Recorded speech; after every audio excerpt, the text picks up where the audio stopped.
मागच्या लेक्चरमध्ये आपण पेशी आणि त्या पेशीची अंगके हे बघितले होते. तर या लेक्चरमध्ये आपण सजीवाचे वर्गीकरण चालू करायचे आहे. सजीवाच्या वर्गीकरणामध्ये मेनली आपल्याला बघायचं आहे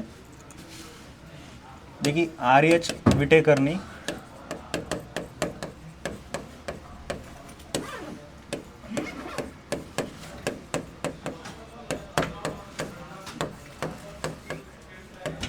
आर.एच. विटेकरनी दिलेलं आहे 5 किंगडमचं क्लासिफिकेशन.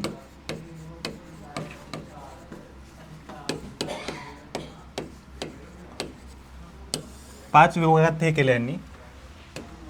तर सजीवांचं हे 5 असे विभाग केलेत. पहिले मोनेरा, प्रोटिस्टा,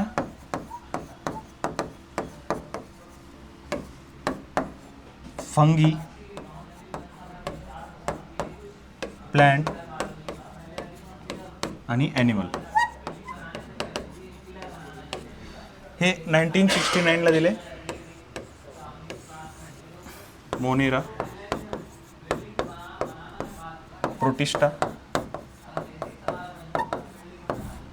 फंगीला कवके,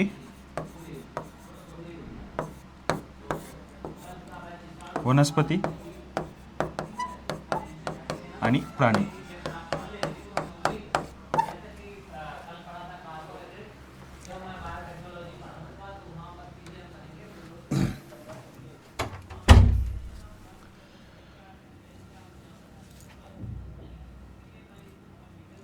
काल पेशी बघितलं होतं, आज आपण सजीवाचं वर्गीकरण बघायचं आहे.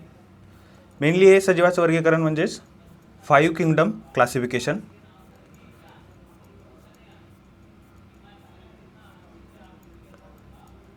हे 5 किंगडम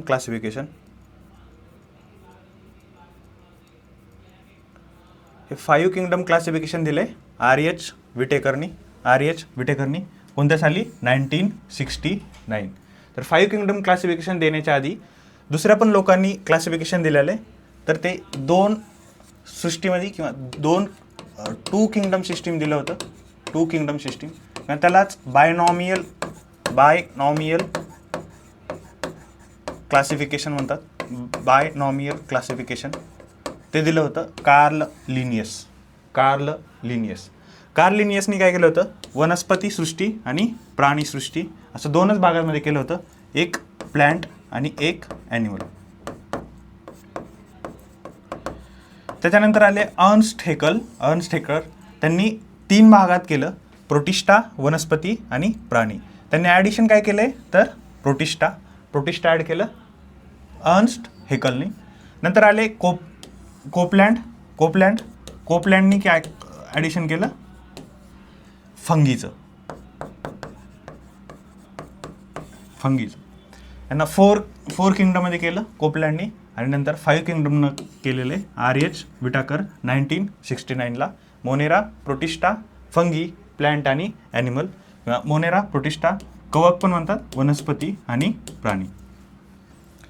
मेनली हे पंचसृष्टीचं ह्या डायग्राममधून क्लिअर होतं. पंचसृष्टी किंवा 5 किंगडम क्लासिफिकेशन कसे केले. हे युनिसेल्युलर ॲनिमल्स किंवा शेवाळापासून ते मल्टीसेल्युलर प्राण्यांपर्यंत असं हायर डेव्हलपमेंटमध्ये वाढत गेलेत.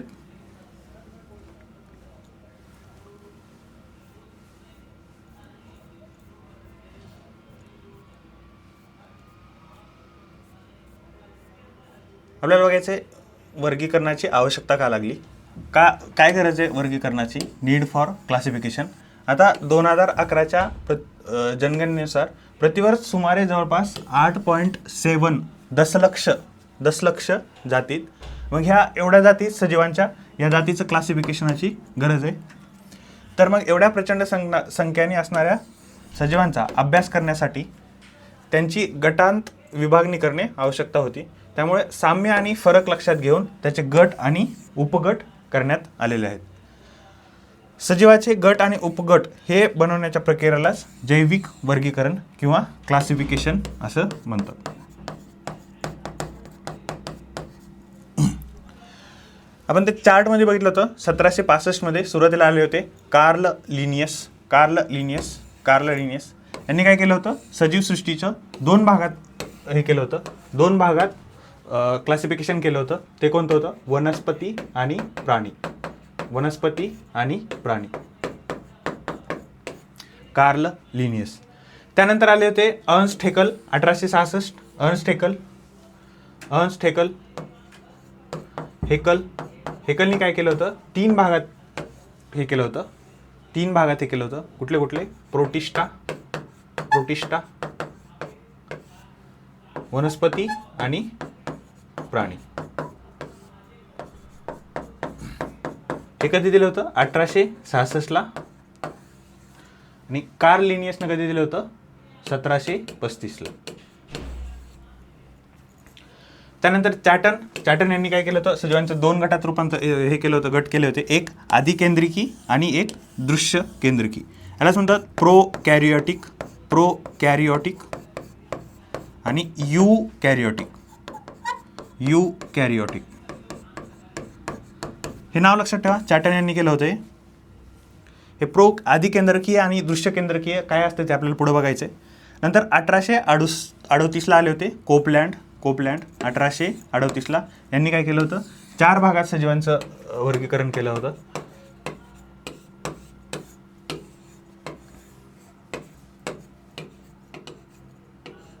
ते कसं होतं, मोनेरा, प्रोटिस्टा, प्लांट आणि ॲनिमल, वनस्पती आणि प्राणी. शेवटचे आले होते रॉबर्ट विटाकर. अमेरिकन तज्ज्ञ होते ते. त्यांनी 1969ला 5 सृष्टीमध्ये वर्गीकरण मांडली.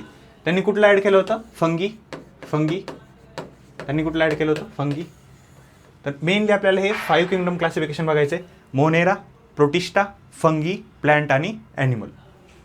हे कधी दिलं होतं, RH विटाकरनं 1969ला.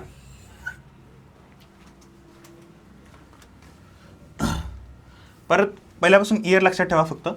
1735 कार्ल लिनियस, वनस्पती आणि प्राणी.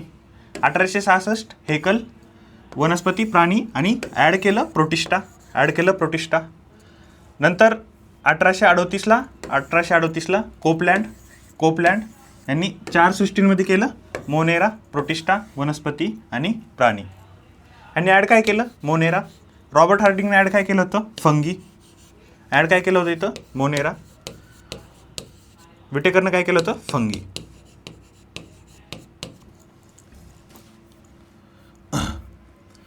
नंतर हे सगळ्या सजीव सृष्टीचं आपण जे काय आता बघितलं होते, 5 किंगडम बघितले होते, सजीव सृष्टी किंगडम.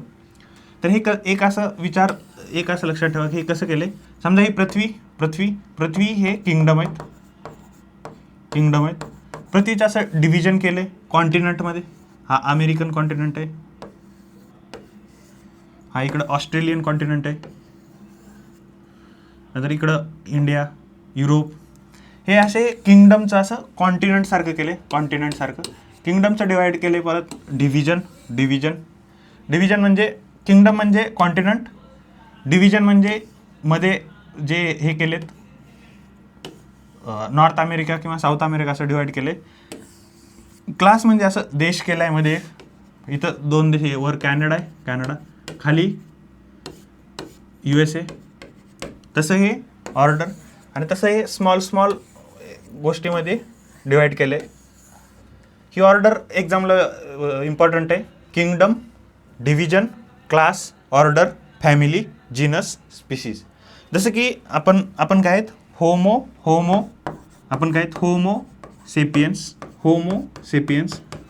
सेपियन्स. आता होमो हे आपलं जीनस आहे, आणि सेपियन ही आपली स्पीसीज आहे. होमो हे आपलं जीनस आहे आणि सेपियन ही आपली स्पीसीज आहे. Lower order to higher order हे डिवाइड होत जातं.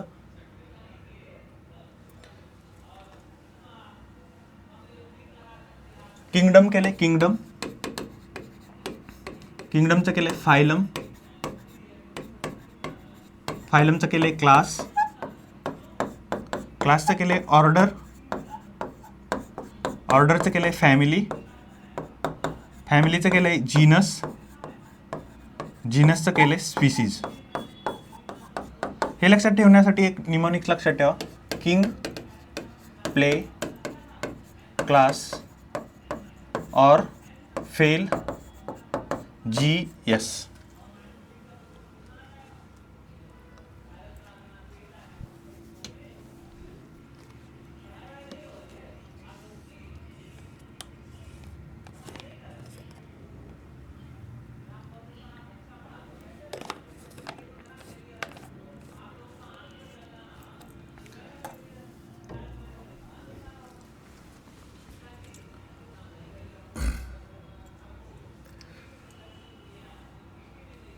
किंगडम सजीव सृष्टी, किंगडम म्हणजे सजीव सृष्टी. किंगडमचंच डिव्हिजन केलंय फायलममध्ये, फायलममध्ये विभाग, वर्ग, गण, कुळ, जाती आणि प्रजाती. सजीव सृष्टी, विभाग, वर्ग, गण, कुळ, जाती आणि प्रजाती. Kingdom, phylum, class, order, family, genus आणि स्पीशीज. हा क्वेश्चन बघा.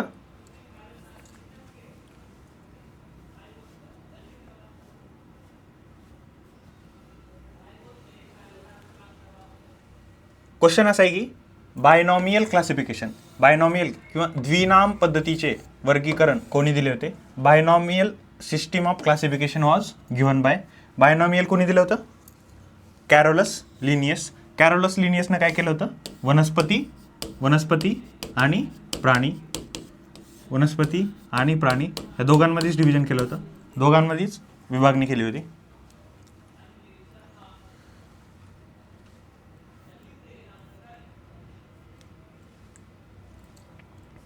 हा क्वेश्चन बघा.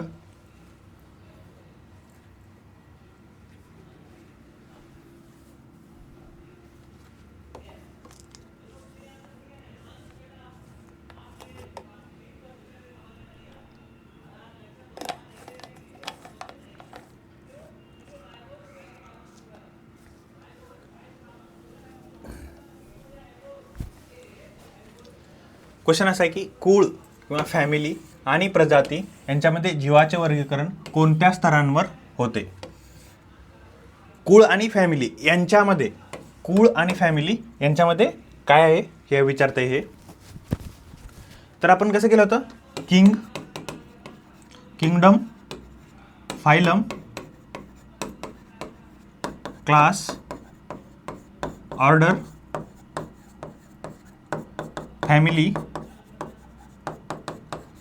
जीनस आणि शेवटी काय होतं? स्पीसीज. त्यांनी काय विचारले? फॅमिली आणि प्रजाती म्हणजे स्पीशीज यांच्यामध्ये काय येते, काय येते? तर ते काय येणार? जीनस. जीनस, जीनसला काय म्हणतात? वंश.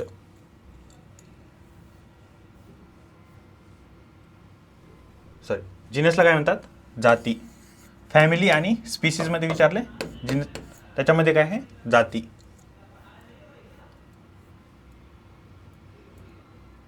वंश किंवा जाती. परत हे बघा, द्विनाम नामकरण पद्धत कोणी मांडली आहे? द्विनाम नामकरण पद्धत कोणी मांडली आहे? ऑप्शन आहेत Carl Louis Berthollet, John Dalton, Dmitri Mendeleev आणि कॅरोलस लिनियस.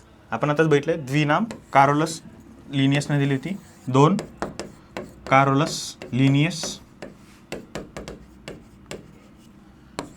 3 पद्धतीचं केलं होतं अर्न्स्ट हेकल. 4 पद्धतीचं केलं होतं कोपलँड आणि 5 किंगडमचं क्लासिफिकेशन 5 मध्ये केलं होतं विटेकर.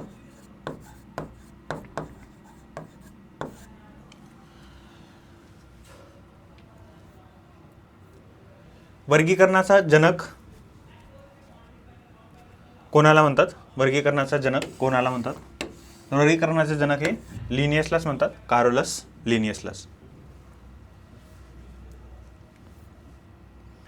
आता वर्गीकरणासाठी विटेकर यांनी पुढील निकष विचारात घेतले होते आणि ते 5 किंगडम क्लासिफिकेशन दिलं होतं.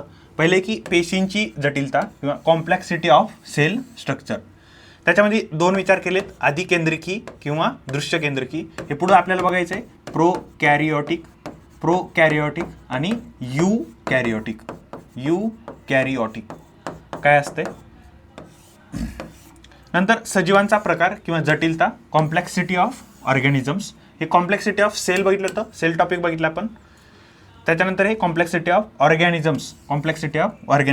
याच्यामध्ये एक पेशीय आणि बहुपेशीय म्हणजेच युनिसेल्युलर आणि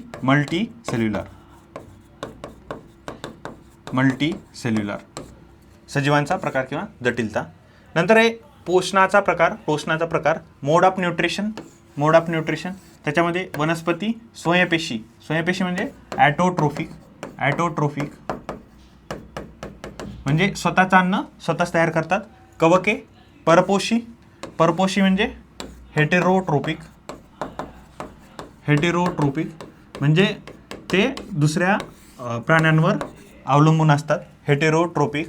आणि प्राणी परपोषी किंवा भक्षक, पॅरासायटिक. नंतर केले जीवन पद्धती, लाईफस्टाईल. उत्पादक आहेत वनस्पती, भक्षक आहेत प्राणी, विघटन करणारे आहेत कवके. जीवन पद्धती किंवा लाईफस्टाईलवर. नंतर आहे वर्गानुवांशिक संबंध, फायलोजेनेटिक रिलेशनशिप. त्याच्यामध्ये केले आदिकेंद्रकीय ते दृश्यकेंद्रकीय आणि एकपेशीय ते बहुपेशीय. म्हणजे प्रोकॅरियोट्सपासून युकॅरियोटकडे जाते आणि युनिसेल्युलरकडून मल्टीसेल्युलरकडे जाते. आता 1925ला चार्टरनं दिलं होतं, सजीवांच्या 2 गटांमध्ये विभाजन केलं होतं चार्टरनं, आदिकेंद्रिकी आणि दृश्यकेंद्रकी. वर आपण बघितलं होतं, हा चार्ट बघा.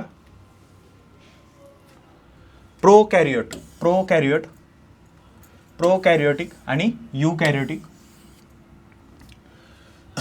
आपण सेल ऑर्गॅनिल्स बघताना न्यूक्लियस बघितलं होतं, न्यूक्लियस किंवा त्यालाच काय म्हणतात केंद्रक.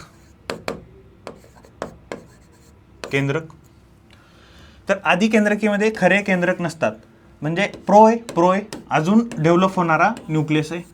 आदी मानवासारखं अजून डेव्हलप झालं नाही, तो काय इथं खरे केंद्रक नसते. आणि केंद्रक झिल्ली म्हणजे केंद्रकाला जी इकडची झिल्ली किंवा सेल वॉल, ही केंद्रक झिल्ली इकडं नसते आदिकेंद्रिकेला. इकडं केंद्रक झिल्ली असते. केंद्रक झिल्ली म्हणजे केंद्रकाची झिल्ली इथली. परत DNA मोकळे व वर्तुळाकार असतात. इकडं DNA रेषीय किंवा केंद्रकात बंद असतात. इकडं न्यूक्लियसच अजून व्यवस्थित डेव्हलप झालं नाही, त्यामुळे DNA हे पूर्ण सेलच्या असे विखुरलेले आहेत. आणि इकडे काय आहेत, DNA सेलच्या मध्ये आहेत. झिल्लीबद्ध पेशी अवयव नाहीत, इकडं झिल्लीबद्ध पेशी अवयव असतात. यांचा रायबोझोम हा 17 असे प्रोकॅरियोट्स आणि युकॅरियोट्समध्ये एकच असा सेल ऑर्गॅनिल्स आहे जे की दोन्हीकडे आढळतो. रायबोझोम काय तयार करतात, प्रथिने प्रोटीन सिंथेसिस करतात. आदिकेंद्रकीमध्ये प्रोकॅरियोट्समध्ये रायबोझोम्स हा 70S प्रकारचा असतो, तर युकॅरियोट्समध्ये 80S प्रकारचा असतो. इकडे पेशीची रचना साधी असते, इकडे पेशींची रचना जटिल आहे. कॉम्प्लेक्स ऑर्गॅनिझम्स येतात युकॅरियोटिक्समध्ये. एक्झाम्पल बघा, बॅक्टेरिया, निळी हिरवी शेवाळे, आणि इकडं अमिबा, वनस्पती आणि प्राणी.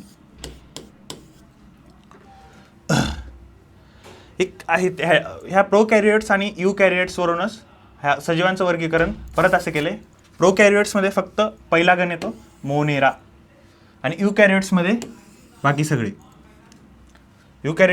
सगळे म्हणजे प्रोटिस्टा, वनस्पती, कवके आणि प्राणी. ह्या चार्टवरून भरपूर MCQ सुटून जातात की क्वेश्चन असा येतो, which of the following is prokaryotes, किंवा खालीलपैकी कोणते आदिकेंद्रकीय आहेत. आदिकेंद्रकीय लक्षात ठेवायचं फक्त मोनेरा आणि मोनेरा या गटातले सगळे एक्झाम्पल हे आदिकेंद्रकीय आहेत. नंतर दृश्यकेंद्रकीयमध्ये पण परत अजून एक क्लासिफिकेशन बघायचं आपल्याला, एकपेशीय आणि बहुपेशीय. एक पेशीय आणि बहुपेशीय. आता एक पेशीयचं असं लक्षात ठेवा, एक पेशीमध्ये दोन येतात, मोनेरा आणि प्रोटिस्टा. बाकी सगळे बहुपेशीयमध्ये आहेत.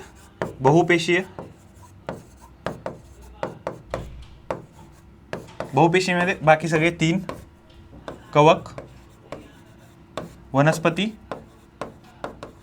आणि प्राणी. तसंच प्रोकॅरियोट्समध्ये फक्त मोनेरा येतात.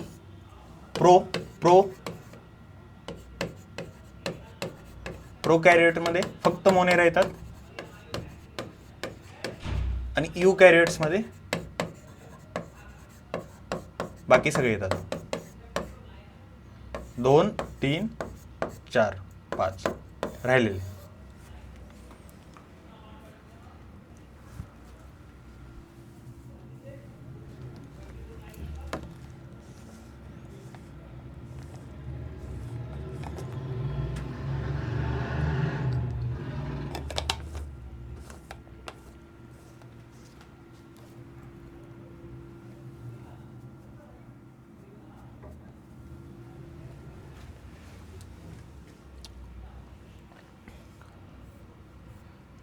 हे बघितलं आपण प्रोकॅरियोट्स आणि युकॅरियोट्स आणि याचा डिफरन्स.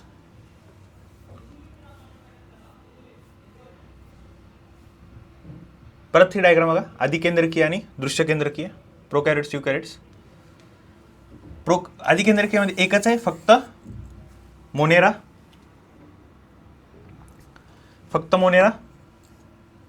आणि एक पेशीमध्ये दोन आहेत, मोनेरा आणि प्रोटिस्टा. अधिकेंद्रकीयमध्ये एकच आहे, फक्त मोनेरा. आणि एक पेशीमध्ये दोन आहेत, मोनेरा आणि प्रोटिस्टा. बाकी सगळे बहुपेशीमध्ये येतात राहिलेले, कवके, वनस्पती आणि प्राणी. कवके वेगळं का केलं ह्याचं क्लासिफिकेशन? कारण तिकडं पेशीभित्तिका असणारे पण प्रकाश संश्लेषण करू शकत नाहीत, म्हणजे फोटोसिंथेसिस इकडे होत नाही. फोटोसिंथेसिस.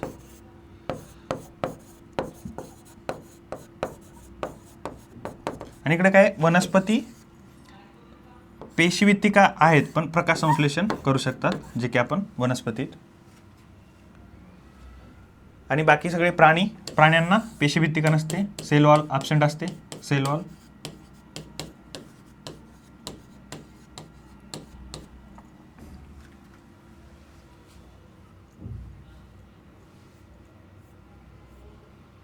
हे बघितलं आपण एकपेशीय प्राणी आणि बहुपेशीय प्राणी. एकपेशीय प्राणी हे एकाच पेशीपासून बनलेले आहेत, एकाच पेशी. आणि एकाच पेशीमध्ये सर्व कार्य घडते. इथे काय अतिसूक्ष्म आहेत, नग्न डोळ्यांनी दिसत नाहीत. हे बहुपेशीय हे अनेक पेशींपासून बनलेलं आहे. अनेक पेशी आहेत म्हणून वेगवेगळी पेशी वेगवेगळी कार्य करते. म्हणजे इथं काय आहे, डिव्हिजन ऑफ लेबर. म्हणजे इथं कार्य हे सगळ्या पेशींनी वेगवेगळे कार्य वेगवेगळे वाटून घेतलेले आहेत. आपण वर बघितलं तर एक पेशीय आणि बहुपेशीय. एक पेशीय फक्त मोनेरा आहेत. इथं आपण लिहू शकतो एक पेशीय फक्त मोनेरा आहेत आणि बहुपेशीय बाकीचे राहिलेले, प्रोटिस्टा, फंगी,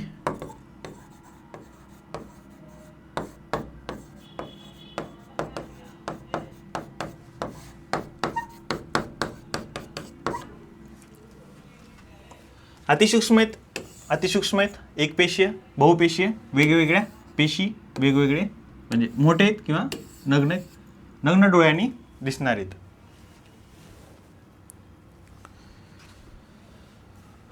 क्वेश्चन बघा.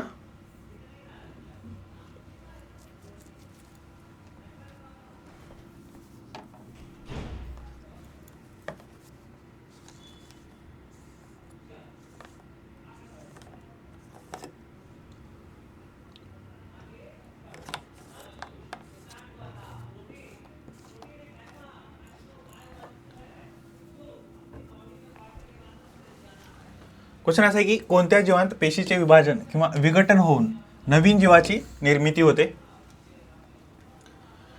एकपेशीय, सस्तनधारी प्राणी, वनस्पती आणि सरपटणारे प्राणी. त्याचं उत्तर काय आहे? एकपेशीय. पेशीचे विभाजन होते सेल डिव्हिजन. एकपेशीयचं उदाहरण अमिबा.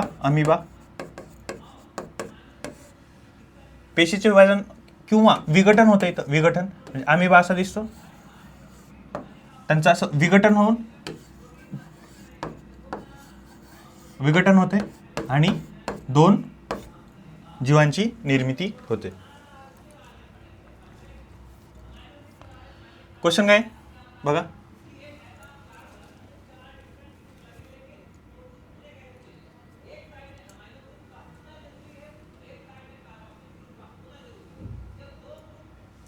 खालीलपैकी कोणता जीव एकपेशीय नाही किंवा नाहीत? ऑप्शन आहेत अमिबा, वनस्पती, पॅरामेशियम आणि क्लॅमेडोमोनास.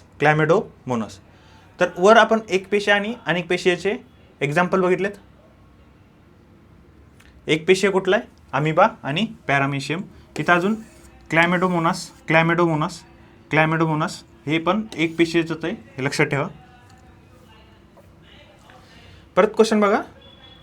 खालीलपैकी कोणता जीव एकपेशीय नाही किंवा नाहीत?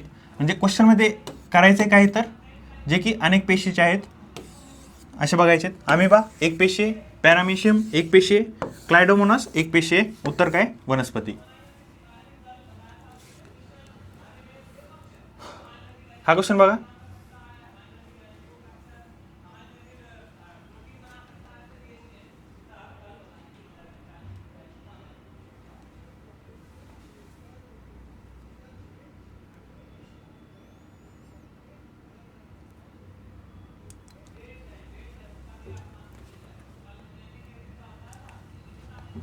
एकपेशीय सजीव ओळखा. परत एकपेशीय सजीव ओळखायचा आहे. एकरत परजीवी, अमिबा, जंतू आणि समुद्र शेवाळ. तरी एकपेशीय कुठला आहे? अमिबा. बाकीचे एकृत परजीवी म्हणजे एकृतात वाढणारा परजीवी किंवा प्रोटोझोआ.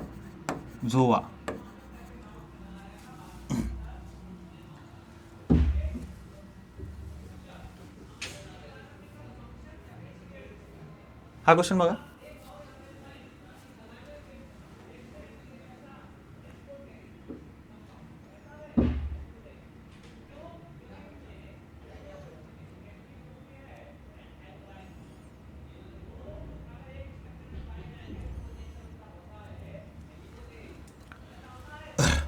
क्वेश्चन असा आहे की कामाची विभाजनी डॅडॅशमध्ये होते. ऑप्शन आहेत एकपेशीय किंवा बहुपेशीय दोन्ही, केवळ एकपेशीय किंवा बहुपेशीय जीव दोघांमध्येही नाही, आणि तिसरा आहे केवळ बहुपेशीय जीव. तर दोन्हीमध्ये होते एकपेशीय आणि बहुपेशीय. आपण असं केलं होतं एकपेशीय आणि बहुपेशीय.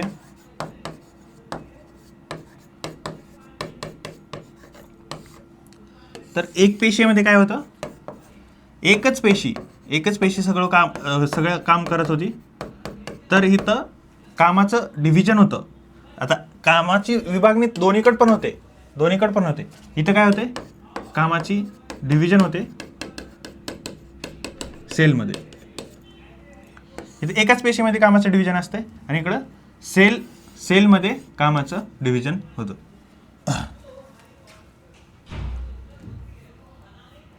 हा क्वेश्चन बघा.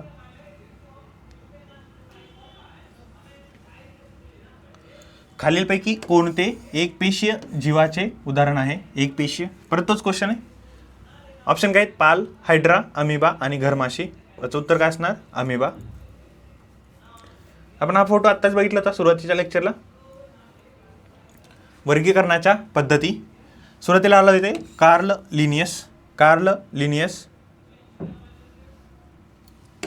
लिनियस यांनी 2 ह्याच्यात केलं होतं, वनस्पती किंवा प्राणी.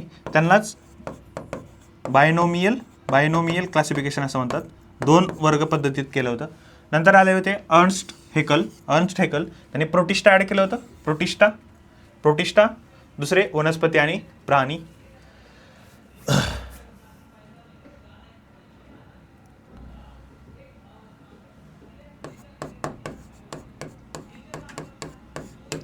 कोपल्यांनी मोनेरा ॲड केलं. मोनेरा प्रोटिस्टा वनस्पती आणि प्राणी.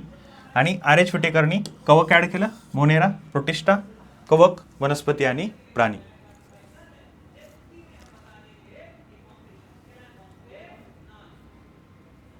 ही डायग्राम लक्षात ठेवा शेवटची. मोनेरा प्रोटिस्टा कवक वनस्पती आणि प्राणी.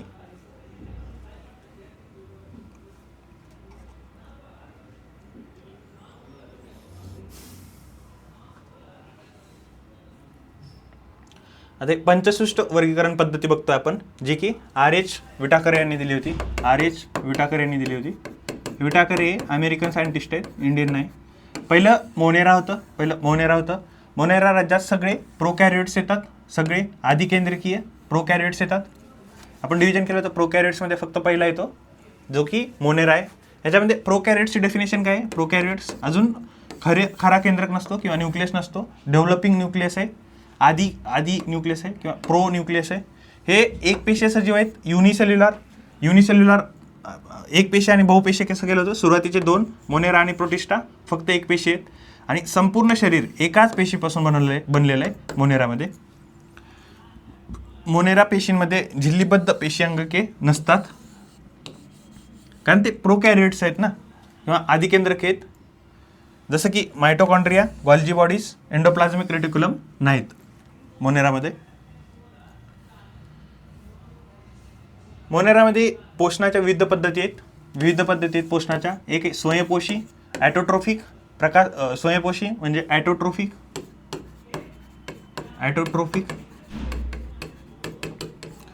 प्रकाश संश्लेषी किंवा रासायनिक संश्लेषी आहेत. त्यात 2 प्रकार आहेत स्वयंपेशीमध्ये. परपोशीमध्ये सॅप्रोफायटिक किंवा परजीवी. आता सॅप्रोफायटिक एक लक्षात ठेवा, मृत गोष्टींवर वाढणार इथे, मृत वस्तूंवर वाढतात सॅप्रोफायटिक. आणि मोनेराचं प्रजनन प्रामुख्यानं अलैंगिक होतं आणि अलैंगिकमध्ये बायनरी फिजन ही प्रमुख पद्धत आहे. बायनरी फिजन म्हणजे असं ऑर्गॅनिझम्स आहे, त्याचं काय होतं? डिवाइड होऊन 2 असं ऑर्गॅनिझम्स तयार होतात. मोनेरा सजीव सर्वतर सगळीकडेच आढळतात. हे माती, पाणी, हवा, तसेच अतिशय कठीण परिस्थिती, उष्ण झरे किंवा खारट पाणी, तिकडं पण मोनेरा सापडतात. काही जीवाणू उपयुक्त तर काही जीवाणू अपायकारक आहेत, जे की आपल्या शरीराला हानी करतात. उपयुक्त आहे जसं दहीमध्ये काय असते? लॅक्टोबॅसिलस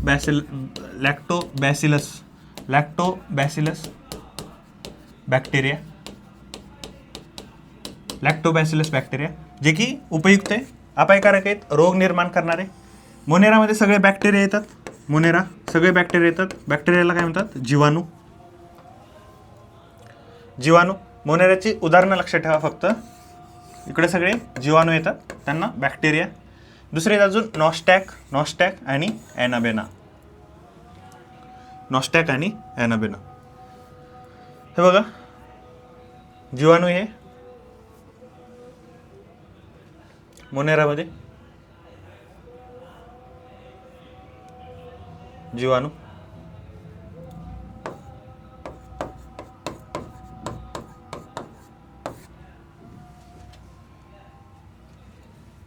हे शॉर्टमध्ये प्रत्येक ह्याचं बघायचं आपल्याला, की लक्षात काय ठेवायचं आहे एक्झामसाठी इम्पॉर्टंट काय आहे. मोनेरा एकही प्रोकॅरियोट आहे, न्यूक्लियस नसतो. प्रोकॅरियोटची डेफिनेशनच आहे एक पेशी आहेत. एक पेशी असल्यामुळं झिल्लीबद्ध पेशीअंगके नाही तिकडं. पोषणाच्या वेगवेगळ्या पद्धती, स्वयंपोषी आणि परपोषी. प्रजनन कसं होतं? अलैंगिक पद्धतीनं, आणि ते पण अलैंगिकमध्ये बायनरी फ्युजनमध्ये. सगळीकडे सापडतात हे सजीव, काही उपयुक्त आहेत तर काही अपायकारक आहेत. आणि मोनेरामध्ये सगळे बॅक्टेरिया येतात, हे लक्षात ठेवा. सगळे जीवाणू येतात मोनेरा.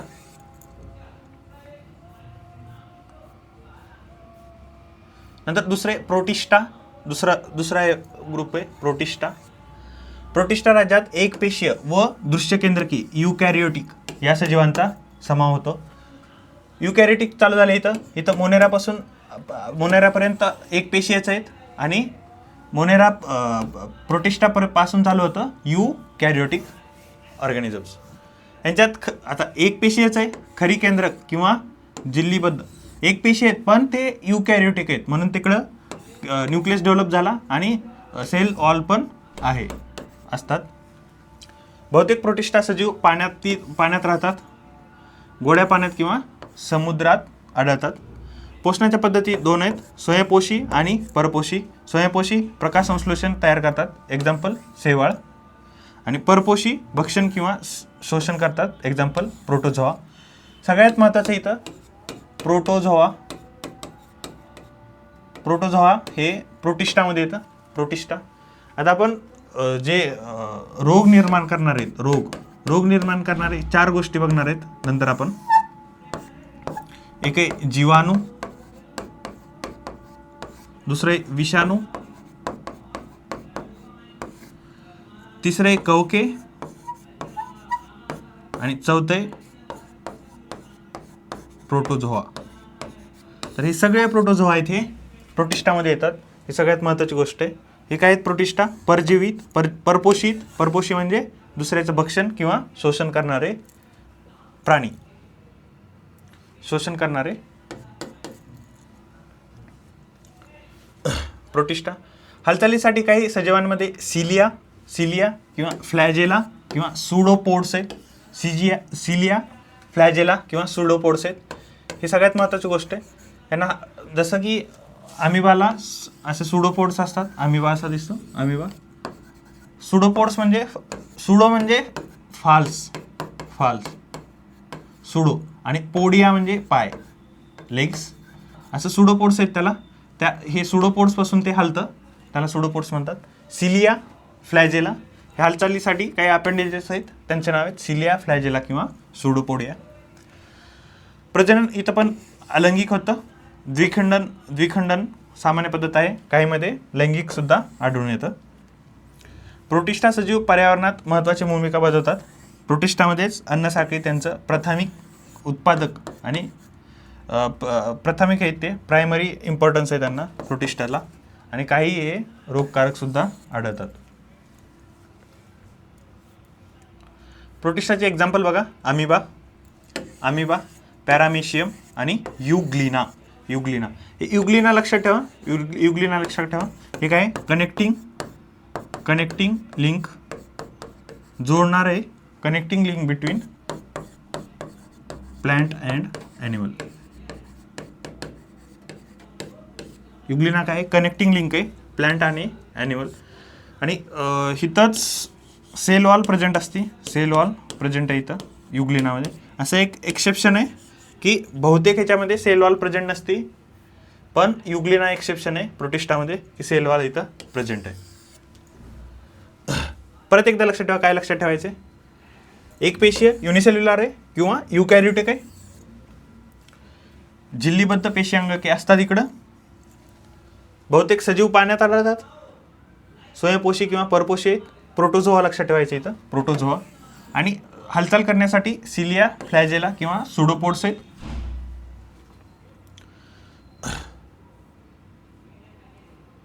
एक्झाम्पल लक्षात ठेवायचे आहेत, अमिबा, पॅरामेशियम आणि युग्लिना.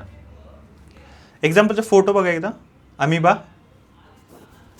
अमिबाला काय होते?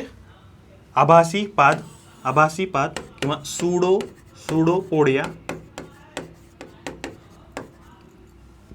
अमिबा.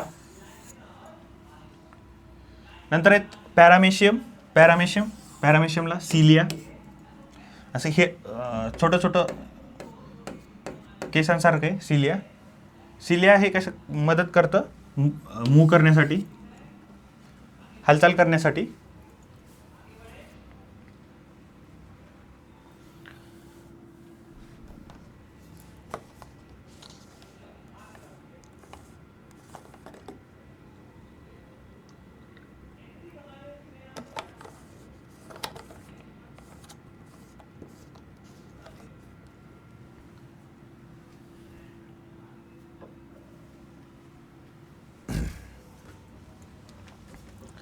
तिसरा एक एक्झाम्पल अजून लक्षात ठेवा, युग्लिनाचं काय सांगितलं होतं की युग्लिना असं आहे की कनेक्टिंग लिंक आहे, जोडते प्लांट आणि ॲनिमल्सला जोडते. आणि युग्लिनामध्ये सेल वॉल प्रेझेंट आहे.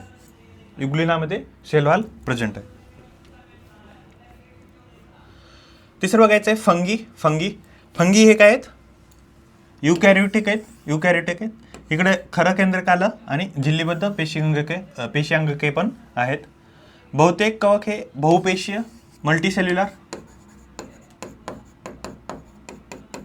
आणि काही एकपेशीय सुद्धा आहेत. इथं एकपेशीय आहेत. एक्झाम्पल आहे त्याचं ईस्ट. एक्सेप्शन लक्षात ठेवायचं, ईस्ट फक्त एकपेशीय किंवा युनिसेल्युलर आहे. पेशीभित्ती हे कायटीनचे बनलेले असते. कायटीन हे पदार्थ आहे. प्रोटीन बनलेलं असते कायटीन. कवक स्वयंपोषी नसून ते परपोषी आहेत. मृत सेंद्रिय पदार्थांवर अन्न शोषण करतात, त्यांना काय म्हणतात?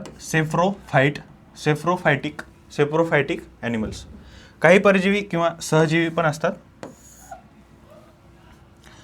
नंतर शरीररचना हायफा या तंतूंनी बनलेली आहे. हायफांचा समूह म्हणजेच त्यालाच काय म्हणतात? मायसेलियम.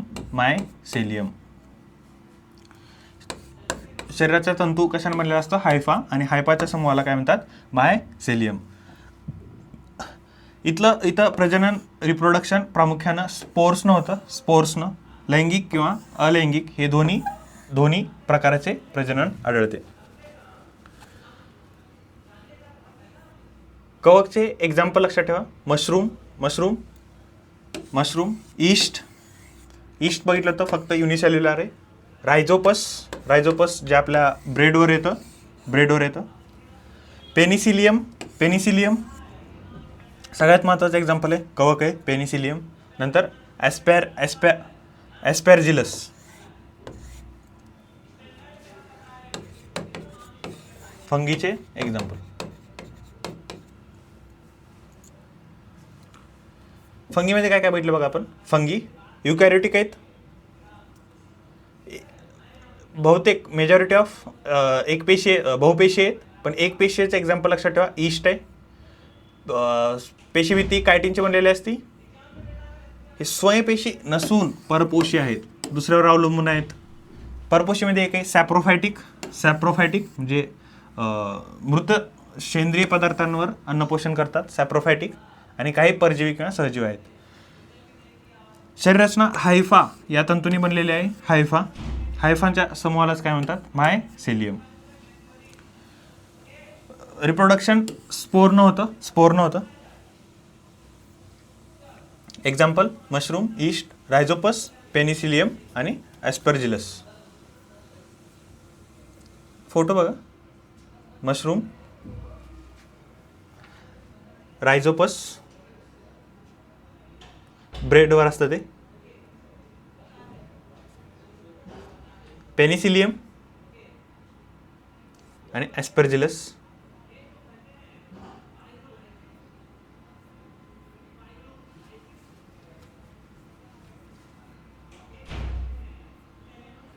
हे एक्झाम्पल क्वेश्चन बघा.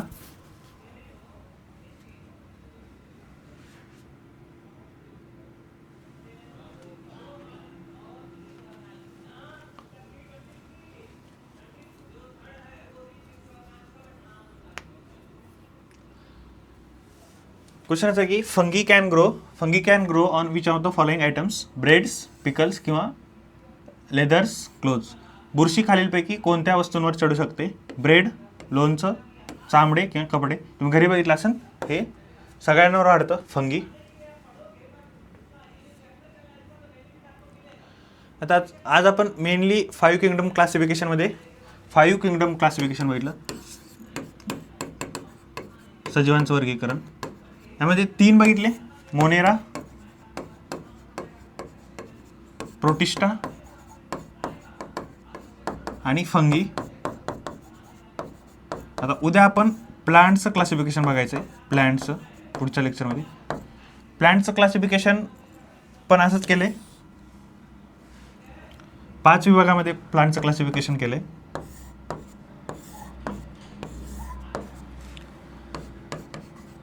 थॅलोफाइट,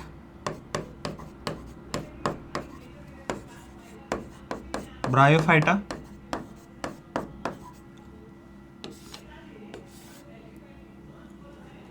टेरिडोफाइटा,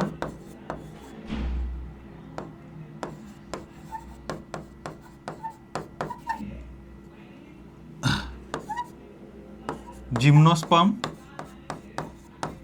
आणि एंजिओस्पर्म. हे 5. नंतर हे प्लांटचं बघायचं आहे आपल्याला आणि ह्याच्यामध्येच असंच त्याच्या पुढच्या लेक्चरमध्ये ॲनिमल्सचं बघायचं आहे. ॲनिमल्सचं क्लासिफिकेशन पुढच्या लेक्चरमध्ये आपण बघणार आहे.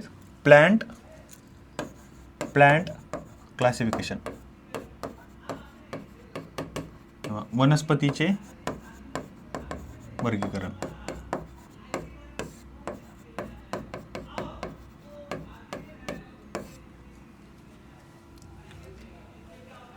थँक्यू.